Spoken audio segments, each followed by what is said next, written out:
Oi pessoal, tudo bom com vocês? Eu espero que vocês estejam bem. Hoje eu tô aqui pra falar sobre bullying, como vocês já devem ter percebido pelo título. Bullying não tá restrito ao espaço escolar e a gente sabe disso, mas nesse vídeo específico eu vou contar qual foi o tipo de bullying que eu sofri na escola. Porque apesar de ter procurado aqui no YouTube vários vídeos sobre bullying, nenhum dos vídeos em que as pessoas falam sobre os bullying que elas sofreram tem a ver com o tipo de bullying que eu sofri. Quando criança, eu internalizava todas as situações, eu internalizava todos os maus sentimentos e todas as mágoas e todos os sofrimentos que eu tinha. E hoje em dia, né, dentro dessa conjuntura toda de ter a internet, de ter o YouTube, de ter tudo isso aí pra eu expor tudo que eu sentia e tudo que eu sinto, eu acho que é mesquinho, sabe, até comigo, não encontrar uma forma de colocar isso, mostrar isso pro mundo, porque às vezes as pessoas olham pra nossa cara, né, e não sabem nada do que a gente passou, e eu vou mostrar 5 situações que é isso aqui, tanto de situações que eu já passei na vida. Eu imagino que todo mundo passe por diversas situações, mas é porque às vezes a gente olha pro rosto de uma pessoa e a gente não vê sofrimento na vida daquela pessoa. E eu queria mostrar pra vocês que sim, eu também sofri bullying. A primeira situação em que eu considero que eu sofri bullying, né, na escola, foi aos 3 anos de idade, 3, 4 anos de idade. Foi a minha primeira escola. E eu tava, acho que no Jardim 1, maternal, não sei ao certo. E aí, era a hora do intervalo. E eu saía todas as vezes na hora do intervalo pra tentar entrar na sala de crianças maiores. Belo dia, eu saí como todos os outros e fiquei no portãozinho, que era tipo um cercado de madeira. E aí eu fiquei ali no portão, tentando entrar. Na hora que eu peguei no portão, uma criança que eu acho que deveria ter uns 7, 8 anos, eu tinha 3 na época, ela começou a apertar o portão no meu dedo e ela via que o meu dedo estava sendo esmagado no portão e ela continuava apertando o portão. A educação que eu recebi, né, era de, se você apanhou de um lado, dê o outro lado da cara pra bater também. E aí então, eu me lembro que eu fiquei calada. Eu não falei nada, nem chorei na verdade, porque eu não era criança que chorava por tipo, às vezes era preciso que me batesse muito pra que eu começasse a chorar. Na hora que apertaram ali o portão no meu dedo, eu não chorei, eu fiquei sem reação. Eu olhava pro menino, eu olhava pra adulta, né, que era acho que provavelmente uma estagiária que tava do lado de fora, ela tava vendo aquilo acontecer e eu olhava pra ela assim, sabe, como que você não vai tomar uma atitude, você vai deixar ele esmagar o meu dedo. E aí o menino apertou bem o meu dedo até a hora que sangrou. E quando a moça que cuidava de mim veio me buscar na escola, ela percebeu que o meu dedo tava rasgado, porque o meu dedo tava com um corte assim. Ele esmagou tanto que abriu o dedo e tava sangrando.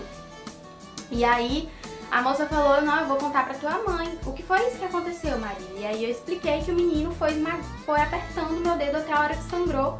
E aí minha mãe me tirou da escola. É claro que eu não tô julgando essa criança, sabe? Não era um bullying, mas tipo, foi uma violência física e ao mesmo tempo uma violência psicológica. Porque eu fiquei com aquilo marcado. Eu lembro até hoje disso, sabe? Eu tinha 3 anos quando isso aconteceu e eu lembro disso.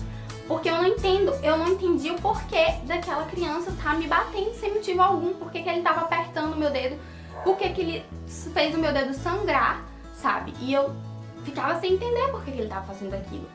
Mas hoje em dia eu entendo que provavelmente ele via alguém fazendo isso ou alguém fazia isso com ele e ele estava tentando fazer com outra pessoa.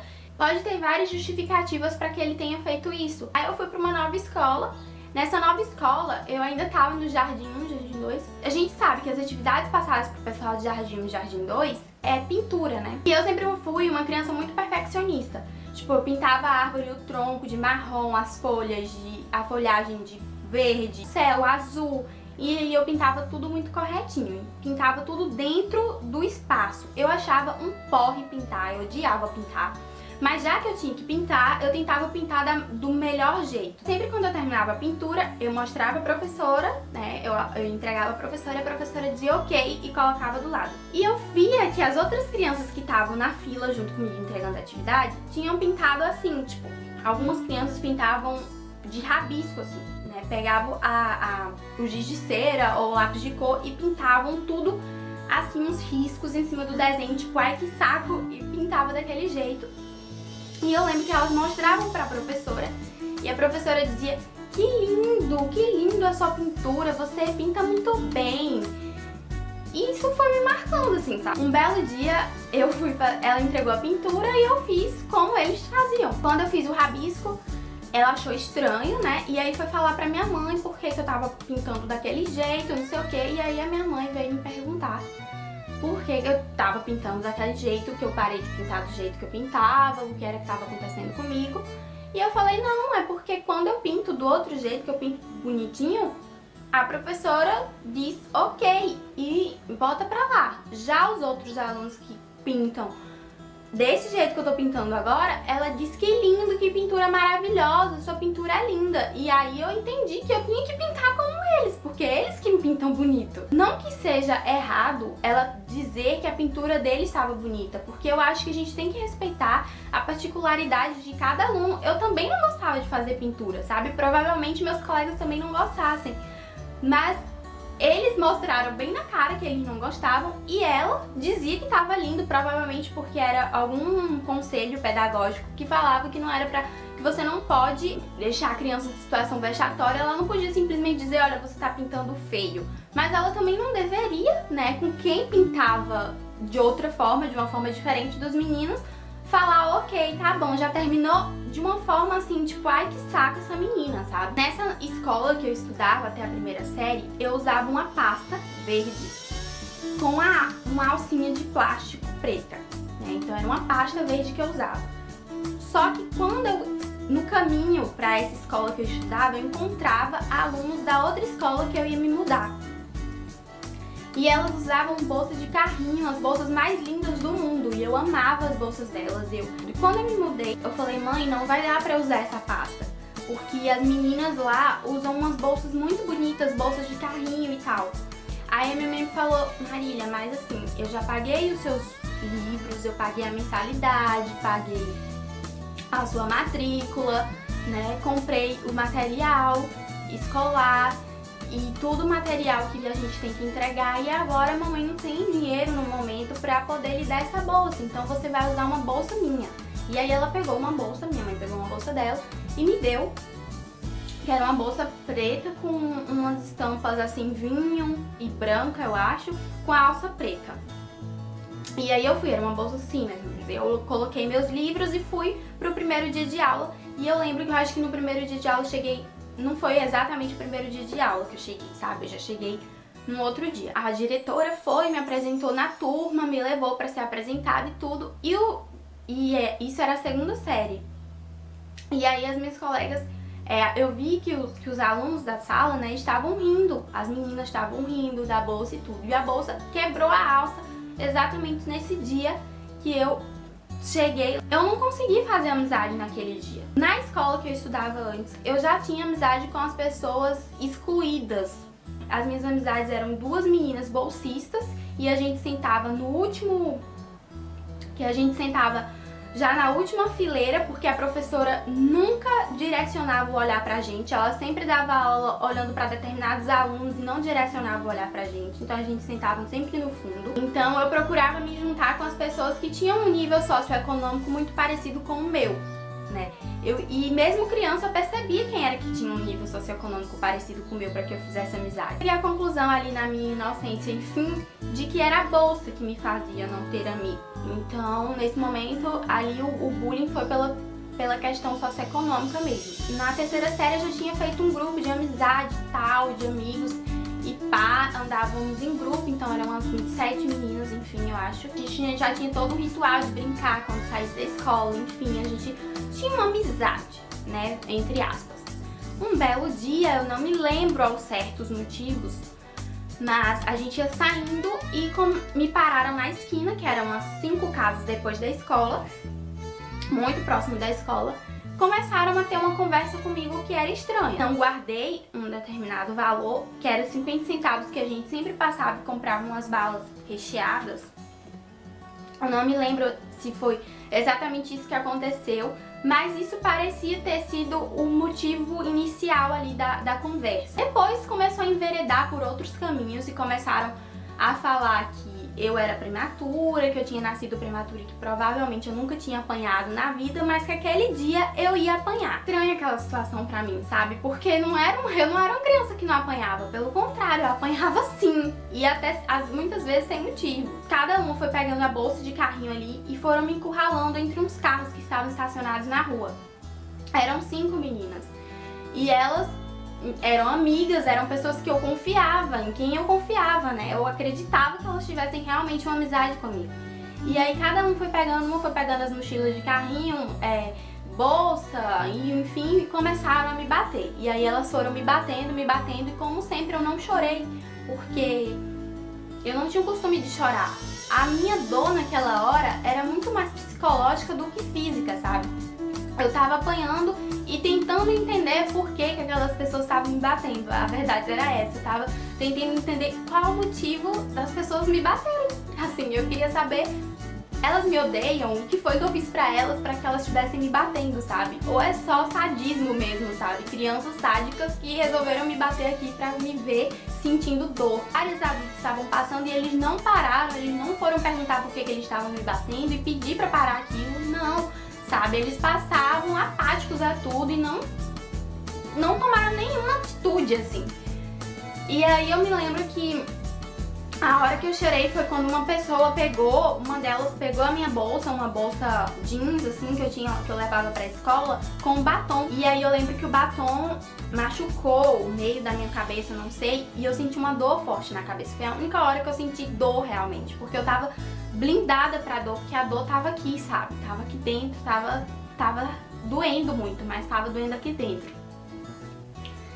E aí eu chorei. Nessa hora passou um colega nosso, né? Esse já era um menino e ele ia passando de bicicleta e elas chamaram ele pra pegar a minha bolsa e pendurar numa árvore. Elas meio que se afastaram de mim e eu fui que ia atrás da escola pra falar o que estava acontecendo comigo. E aí elas correram e eu lembro que eu olhei pra trás, elas ficaram exatamente na esquina onde a gente comprava bala, escondidas, olhando o que é que eu ia fazer. Eu contei pra diretora e a pena pra elas foi ficar sem recreio. No dia da aula seguinte, elas ficaram sem recreio.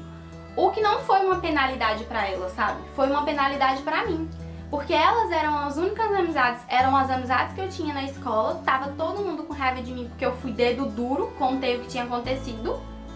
Então, todo mundo ficou de cara fechada pra mim nesse intervalo.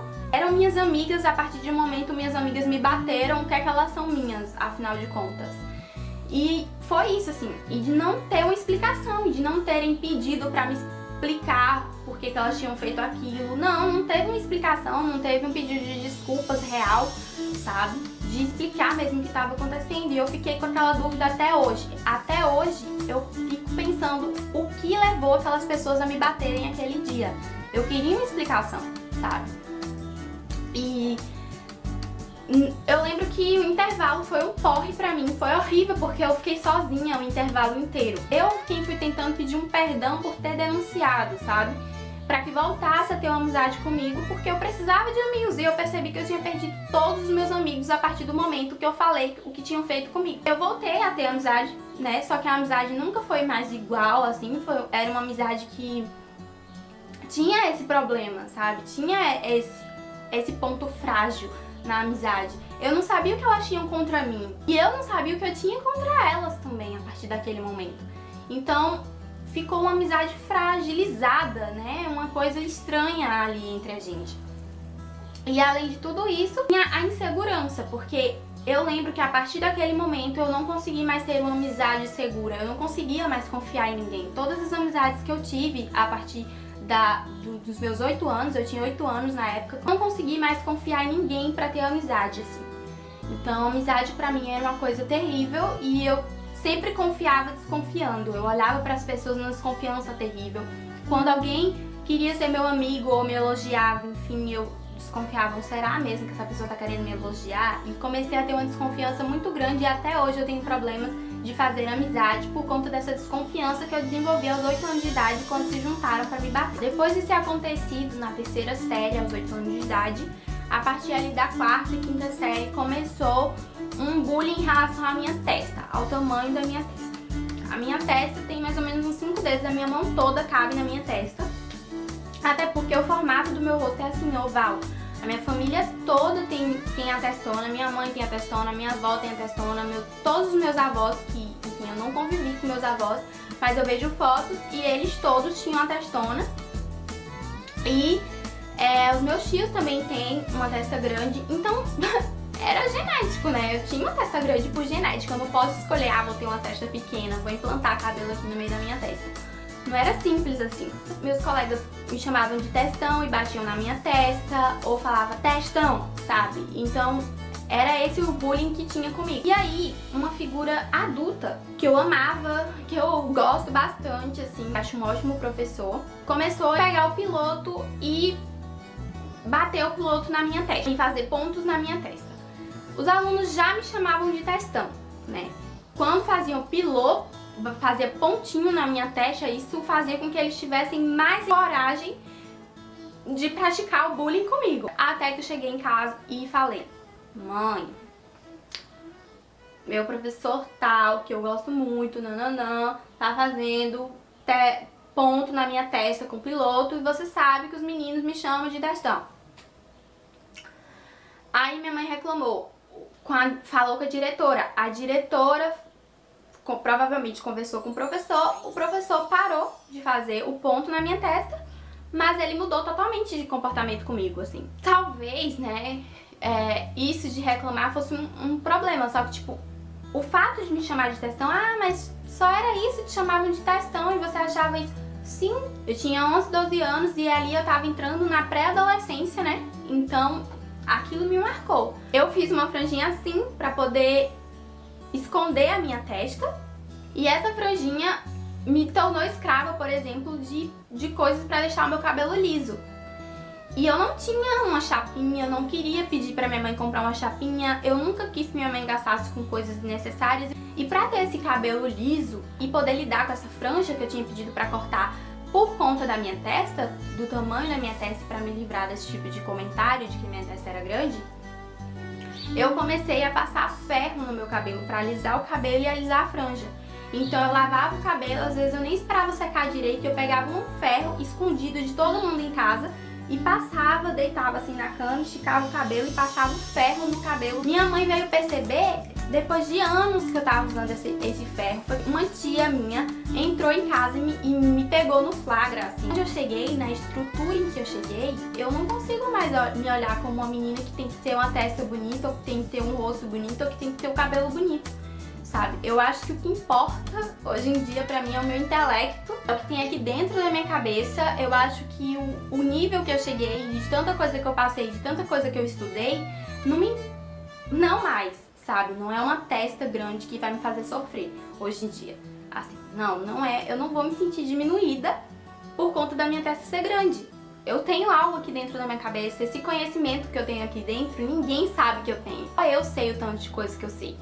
E ninguém nunca vai saber o que eu tenho aqui dentro, porque só eu sei. Porque o conhecimento que a gente tem, só a gente sabe que tem. E a gente mostra partes do que a gente sabe para as outras pessoas, sabe? A gente não mostra tudo. Isso pra mim ficou superado, mas durante anos eu me mutilei, né? Eu queimei a minha mão, eu queimei a minha cabeça pra ficar com uma franja que tampasse a minha testa. No primeiro ano, eu tava muito mal em física, e aí eu tava fazendo aulas de reforço, porque eu precisava tirar uma nota acima da média. A média lá na minha escola era 6. E aí no dia da prova, o professor colocou todo mundo pra fora da sala. Foi chamando devagar, dupla por dupla. A última dupla que ficou fui eu e um menino que eu gostava. Era um amor platônico. Por ter contado para algumas colegas que eu gostava do menino, isso acabou vazando. E aí chegou ao ouvido do professor. E ele sabia que eu tava mal na disciplina e ele sabia que eu tava fazendo aula de reforço. Ele me colocou do lado de fora junto com esse menino e ele demorou para chamar a gente para entrar. Quando ele chamou a gente para entrar na sala de aula, eu lembro que estavam todas as duplas assim, e todo mundo gritava, batia palma, casalzinho, não sei o quê. E ele ria, sabe? Com um sorriso de sarcasmo mesmo. Ele era sádico, na verdade, porque ele se deliciou com aquela situação. E eu sou tímida. Quem me conhece sabe que eu sou muito tímida, e quando eu era criança eu era um pouquinho mais tímida, sabe? Então era de uma timidez horrorosa.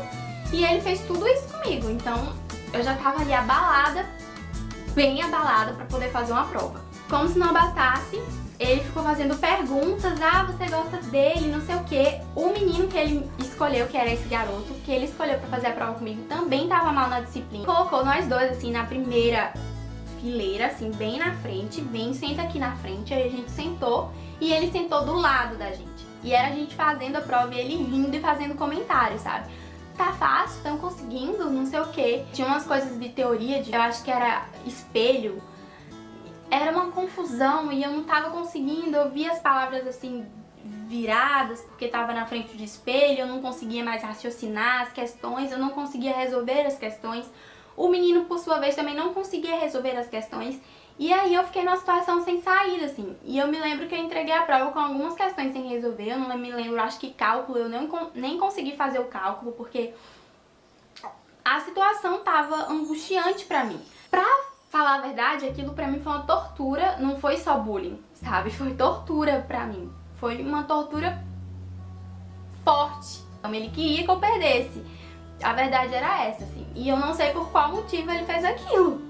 E eu não consegui responder a prova direito e eu me lembro que eu perdi nessa prova. Então eu não consegui alcançar a pontuação que eu precisava. E esse, né, particularmente, eu cheguei em casa contando o que tinha acontecido. Minha mãe ficou horrorizada. Aí que havia uns boatos de que ele ia sair, que ele não ia mais dar aula. Ele não já tá saindo? Então pronto. Ele vai sair, você não vai ser mais aluna dele. Ele não vai dar mais aula lá e pronto, vocês não vão mais se ver. Então deixa isso quieto, não vamos reclamar disso não. Você não disse que toda vez que você reclama acaba te prejudicando? Então a gente não vai reclamar dessa vez. E eu me arrependo muito de não ter dado queixa, sabe? Eu não sei se as pessoas enxergaram, meus colegas enxergaram aquilo como ridículo. Eles de certa forma foram compassos, porque o professor provavelmente pediu pra eles gritarem, pra eles baterem palma, enfim, e eles fizeram. Mas tinha uma figura adulta comandando aquele espetáculo, sabe? Tinha uma figura adulta que passou por uma formação comandando aquele espetáculo. São traumas que acarretam em problemas tanto psíquicos quanto financeiros, porque você precisa tratar disso em algum momento. Quando criança eu não fiz terapia, eu nunca fui a psicóloga falar sobre esse monte de coisas que tinha acontecido comigo. Mas assim que eu tinha algum tipo de intimidade com as pessoas, eu contava tudo isso que tinha acontecido comigo, porque mesmo sendo criança, mesmo sendo adolescente, eu entendia que tudo aquilo tinha formado a pessoa que eu era. Eu tô aqui frente às câmeras falando com vocês, mas isso não significa que eu deixei de ser tímida, sabe? Hoje em dia eu tento enfrentar um pouco a minha timidez, inclusive pra mostrar pras pessoas que não, elas não precisam passar por essas coisas que eu passei. Eu lembro que na minha escola não era só eu que sofria bullying. As pessoas que praticavam bullying comigo também sofriam bullying de outras pessoas. Então era assim, se eu me acho superior àquela pessoa, eu vou e pratico bullying com ela. O outro, mesmo sendo inferiorizado por um outro, praticava o bullying com outro que ele achava que era mais fraco. Ninguém precisa sofrer pra ser feliz, sabe? Desde quando inventaram essa teoria de que sofrimento é bom para o crescimento? Não, sofrimento não é bom pro meu crescimento. Eu não cresci a cada dia, a cada sofrimento, eu não cresci. Eu posso dizer pra você, eu cresci a cada vez que eu estudei, a cada vez que eu tive contato com pessoas que têm um conhecimento e que passaram esse conhecimento pra mim. A cada vez que uma pessoa sorriu pra mim, eu cresci. Mas a cada vez que uma pessoa me fez chorar, eu regredi. Sabe? Eu não progredi quando me fizeram chorar, eu não progredi quando me deram uma surra, eu não progredi. Não venham me dizer que eu progredi a partir de um sofrimento, porque ninguém cresce a partir de sofrimento. A gente cresce a partir de pessoas boas, porque a vida, ela realmente não é só feita de pessoas ruins. A gente não só... Inclusive, essas pessoas que praticaram coisas ruins comigo também eram pessoas boas em determinados momentos. Também fizeram coisas boas pra mim em determinado momento. E foram essas coisas boas que talvez eu tenha levado pra frente, sabe? E que tenham me feito ficar bem. Mas ao mesmo tempo tem essa coisa ruim que ficou aqui alojada em algum cantinho no buraco fundo do meu peito. Por isso a importância da denúncia. Eu acredito muito que a denúncia, ela tem que ser feita, mas para isso as instituições, elas têm que ter algum tipo de profissional, de um psicopedagogo atuante na escola, na universidade, em qualquer que seja a instituição. Não adianta ter um psicopedagogo que tá ali de enfeite, não. Precisa que ele atue, que ele vários, sei lá, mais de um, vendo o que está acontecendo, tentando analisar, conversando com os alunos, tentando entender a cabeça desses alunos, conversando com quem pratica bullying, com quem não pratica, com quem é vítima do bullying, porque isso é necessário, sabe? Eu lembro que na minha época, a gente sempre procurava a diretoria e a diretoria não estava preparada para lidar com esse tipo de situação. Na minha época isso nem tinha nome de bullying, eu acho que quando eu tava saindo da escola era que se falava em bullying. O máximo que se fazia era conversar com a pessoa que estava praticando e quando era adulto a pessoa se voltava contra o aluno, quando não era também se voltava e ficava com raiva. Então a gente precisa de educação, a gente precisa realmente combater o bullying através da educação, é uma sensibilização. Você precisa sensibilizar o outro, você precisa falar assim, então você gosta que as pessoas te chamem disso? Por que então você está tratando o outro dessa forma? Porque eu lembro muito bem que eu tinha amigas muito próximas que também sofriam bullying por outros motivos, não pelos mesmos motivos que eu. Mas quando elas estavam sofrendo, elas choravam, elas ficavam tristes, elas ficavam realmente abatidas. Mas quando alguém vinha e praticava o bullying comigo, elas riam, sabe? Elas davam risada do bullying sendo praticado comigo. Mas quando era com elas, elas sofriam. Então é isso, a gente precisa realmente se colocar no lugar do outro. A violência não gera coisas boas, ao contrário do que a maioria das pessoas acaba pensando. Ai, não, mas a pessoa sofre um dia, ela consegue subir e passa na cara da outra pessoa. Não, nem sempre a gente consegue subir na vida e passa na cara do outro. Muitas vezes o trauma é tão grande que a gente tira a própria vida por causa desse trauma, que a gente fica sofrendo, que a gente entra em depressão por causa de um trauma. Nem sempre a pessoa consegue dar a volta por cima e mostrar para as outras pessoas, olha onde eu cheguei, olha onde eu tô e olha você onde tá. Nem sempre é assim, gente. Então a gente tem que acabar com isso. Para de falar que sofrimento leva a gente a algum lugar, a um bom lugar, porque não leva. Que bullying na escola, em qualquer outra instituição, nem sempre vem só das crianças. Pelo contrário, eu já percebi que sempre há um adulto por trás. A criança que pratica bullying, se ela chama a pessoa de tetona ou etc, eu já vi mães, sabe? Mães falando que tal pessoa é feia pro filho. Geralmente tem um adulto por trás, sabe? Tem um adulto que não dá exemplo, que pelo contrário, dá um exemplo negativo. Até hoje eu vejo adultos com 40, 50 anos trabalhando e praticando bullying, enterrando a ética, cavando um buraco bem fundo, coloca a ética lá no fundo, tampa e vai agir do jeito que ele bem quer, entende, porque ele acha que tem autoridade pra isso. Então a gente precisa lutar contra essas coisas. E a denúncia é realmente muito importante. Mas para que aconteça uma denúncia, para que a pessoa se sinta segura de denunciar, precisa ter um órgão importante dentro das instituições.